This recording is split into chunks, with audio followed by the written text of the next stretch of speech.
नमस्कार दोस्तों, स्वागत है आप सभी लोगों का यूएस स्टडी 76 पर। तो क्लास अपनी चल रही थी हिस्ट्री की, और हिस्ट्री में चल रहा था आधुनिक भारत, और आधुनिक भारत में चल रहा था एडवेंट ऑफ यूरोपियंस, यानी कि भारत में यूरोपियों का आगमन। तो उसी की आप लोगों की आज नेक्स्ट क्लास है। इससे पहले आप लोगों की 8 क्लासें हो चुकी हैं, तो आज आप लोगों की 9वें नंबर की क्लास है। तो इसमें आज पढ़ेंगे, इससे पहले पढ़ चुके हैं, ठीक है, ब्रिटिशर्स किस तरीके से आए, उन्होंने किस तरीके से अपनी फैक्ट्रियाँ स्थापित की, ठीक है, डच किस तरीके से आए, उन्होंने किस तरीके से अपनी फैक्ट्रियाँ स्थापित की, ठीक। तो आज की क्लास में हम पढ़ेंगे यहाँ पर डेन्स या डेनिस के बारे में, और उसके बाद में पढ़ेंगे यहाँ पर फ्रांसीसी यानी कि फ्रेंच के बारे में, कि ये लोग जो यहाँ पर आए, इन लोगों ने किस तरीके से अपनी यहाँ पर फैक्ट्रियाँ स्थापित की, किस तरीके से कारखाने स्थापित किए, और यहाँ पर किस तरीके से इन्होंने अपना शासन चलाया, उसके बारे में बात करेंगे। तो सबसे पहले तो यहाँ बात करेंगे आज डेन्स या डेनिस के बारे में, उसके बाद में बात करेंगे यहाँ पर फ्रेंच या फ्रांसीसी के बारे में। तो सबसे पहले बात कर लेते हैं यहाँ पर डेन्स या डेनिस के लोगों के बारे में। तो देखिए, डेनिस या डेन्स क्या है, तो डेनमार्क के जो लोग हुआ करते थे उनको ही क्या कहा जाता था, डेन्स या डेनिस। तो डेनमार्क के जो लोग हुआ करते थे उनको ही डेनिस कहा जाता था।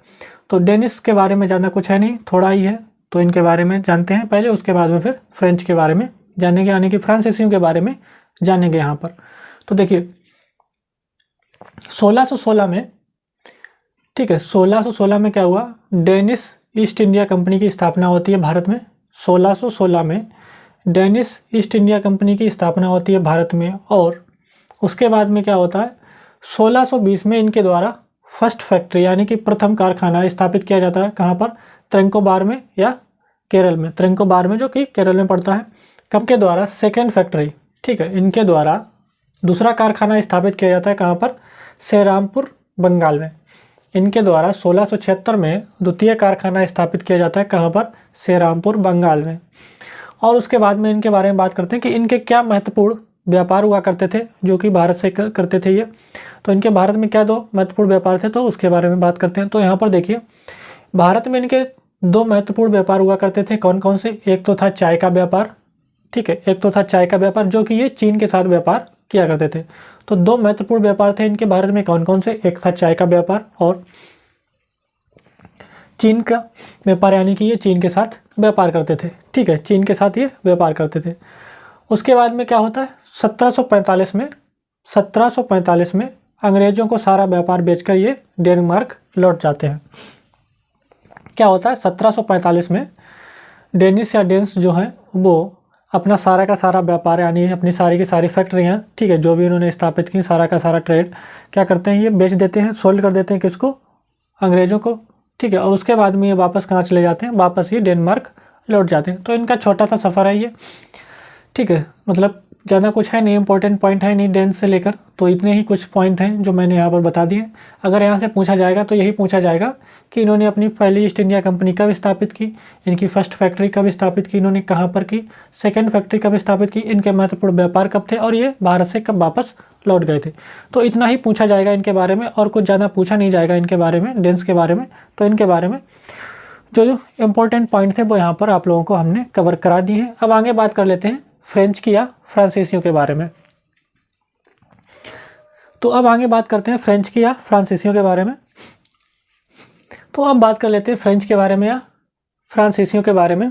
तो देखिए यहाँ पर 1664 में फर्स्ट फ्रेंच जो आया यहाँ पर वो कौन था, काल्वर्ट, जो कि लुई 14वें के शासनकाल में, ठीक है, जो फ्रेंच का शासक हुआ करता था, किंग हुआ करता था लुई 14वें, उसका ये मंत्री था, और उसी के शासनकाल में भारत में भेजा गया था सन 1664 ईस्वी में। फर्स्ट फ्रेंच कौन था, काल्वर्ट। तो यहाँ पर याद रखिएगा कि फ्रांसीसियों का फर्स्ट, ठीक है, फर्स्ट कौन आया था यहाँ पर, फर्स्ट फ्रांसीसी कौन आया था, काल्वर्ट, जो कि लुई 14वीं का क्या था, यहाँ पर मंत्री हुआ करता था उसके शासनकाल का, यानी कि जो किंग था लुई 14वें वहाँ का फ्रेंच का, उसका मंत्री हुआ करता था, और ये यहाँ पर भेजा गया था। तो जो आया था ये 1664 में आया था, और 1664 में ही फ्रेंच ईस्ट इंडिया कंपनी की स्थापना होती है। कहाँ पर, भारत में। 1664 में ही फ्रेंच ईस्ट इंडिया कंपनी की स्थापना होती है भारत में ही। और उसके बाद में क्या होता है, 1667 में, ठीक है, 1667 में क्या होता है, फ्रांसीसी केरान की अध्यक्षता में एक अभियान दल भेजा जाता है भारत में, ठीक है। 1667 में फ्रांसीसी केरान की अध्यक्षता में एक अभियान दल भेजा जाता है भारत में। तो क्या होता है, उसी के द्वारा फिर क्या होता है, 1668 में फर्स्ट फैक्ट्री लगाई जाती है। कहाँ पर? सूरत में। 1668 में फर्स्ट फैक्ट्री लगाई जाती है फिर उसके द्वारा सूरत में। उसके बाद में 1669 में सेकेंड फैक्ट्री लगाई जाती है। कहाँ पर? 1669 में सेकेंड फैक्ट्री लगाई जाती है मछलीपट्टनम में, ठीक है, जो कि पूर्वी तट में पड़ता है, पूर्वी तट में पड़ता है मछलीपट्टनम, ठीक है। तो सेकेंड फैक्ट्री लगाई जाती है मछलीपट्टनम में। और इन दोनों फैक्ट्रियों की, यानी कि फर्स्ट फैक्ट्री जो सूरत में स्थापित की गई थी, सेकेंड फैक्ट्री जो मछलीपट्टनम में स्थापित की गई थी, इन दोनों फैक्ट्रियों की देखभाल के लिए किसको नियुक्त किया जाता है? ये दोनों फैक्ट्रियाँ किसको सौंप दी जाती हैं? फ्रांसिस मार्टिन को, ठीक है। ये दोनों की दोनों फैक्ट्रियाँ फ्रांसिस मार्टिन को सौंप दी जाती हैं देखभाल के लिए। तो इन दोनों फैक्ट्रियाँ किसके, मतलब किसके अधीन आ जाती हैं? कौन इस पर नज़र रखता है, कौन काम करता है इन पर? तो इन पर फ्रांसिस मार्टिन जो है वो इनकी देखभाल करता है, ठीक है। यहाँ पर इसको सौंप दी जाती हैं दोनों की दोनों फैक्ट्रियाँ फ्रांसिस मार्टिन को। और ये फ्रांसिस मार्टिन क्या करता है, 1672 में फ्रांसिस मार्टिन के द्वारा, ठीक है, अटैक किया जाता है। कहाँ पर? शेर खां लोधी पर आक्रमण किया जाता है। 1672 में फ्रांसिस मार्टिन के द्वारा शेर खां लोधी पर आक्रमण किया जाता है और शेर खां लोधी से एक छोटा सा पुदुचेरी गांव प्राप्त किया जाता है। शेर खां लोधी पर आक्रमण करता है ये फ्रांसिस मार्टिन और उससे क्या करता है, ये एक छोटा सा गांव पुदुचेरी गांव प्राप्त करता है। कौन? फ्रांसिस मार्टिन, जिसको ये बाद में क्या करता है, अपनी कैपिटल बना लेता है, ठीक है। जिसको ये बाद में क्या करता है, कैपिटल ऑफ कंपनी, ठीक है, जो कि ये क्या करता है, अपनी कंपनी की कैपिटल या हेड क्वार्टर बना लेता है। किसको? पुदुचेरी को। कौन?